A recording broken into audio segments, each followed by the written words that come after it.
ये इस संसार का एक अटल नियम है कि जब भी कोई व्यक्ति जन्म लेता है तो वो एक दिन मृत्यु को प्राप्त होता ही है। इसीलिए मरने से पहले हमें इस बात पर विचार कर लेना चाहिए कि हमारे मरने के बाद लोग हमें क्या कहेंगे। मैं भी एक दिन मर जाऊंगा, और जब किसी की मृत्यु का समाचार हमें प्राप्त होता है तो हमारे मन में उसके प्रति कुछ ना कुछ विचार जरूर आते हैं। ऐसा ही एक व्यक्ति है जो कि पत्रकार है। यदि उसकी मृत्यु का समाचार मुझे अभी मिले तो मेरे मन में कौन से विचार आएंगे, वो मैं अपनी इस वीडियो में बताऊंगा। मैंने इस व्यक्ति को नाम दिया है ब्लैक स्पून अर्थात काली चम्मच का, जो कि एक काल्पनिक नाम है। जैसे ही इसकी मृत्यु का समाचार मुझे मिलता है तो मैं क्या कहूँगा।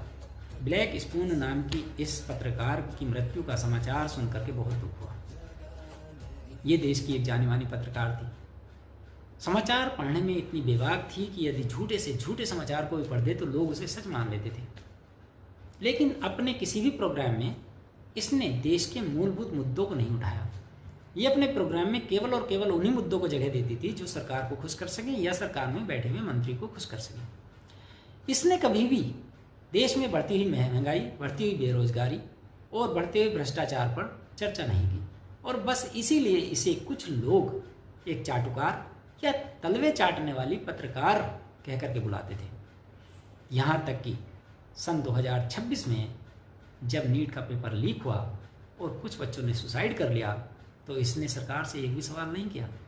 उसके उलट देश की जनता का ध्यान मूलभूत और ज्वलंत मुद्दों से भटकाने के लिए इसने अपने एक प्रोग्राम में यूट्यूबर टीचर्स को, जो कि छोटी छोटी फीस लेकर के बच्चों को पढ़ाते हैं, उनको 2 कौड़ी का कह दिया था, जिसकी वजह से इसका भारी विरोध भी हुआ। यद्यपि बाद में इसी पत्रकार ने एक वीडियो बनाया जिसमें इसने सफाई भी दी, लेकिन इसकी सफाई में भी कुछ दम दिखाई नहीं दिया। उसमें भी इसने किसी भी पत्रकारिता की मर्यादा का पालन नहीं किया। वैसे आप ये बताइए कि ये जो गुण हैं ये आपके हिसाब से किस पत्रकार के ऊपर सूट कर रहे हैं, कमेंट करके ज़रूर बताइए।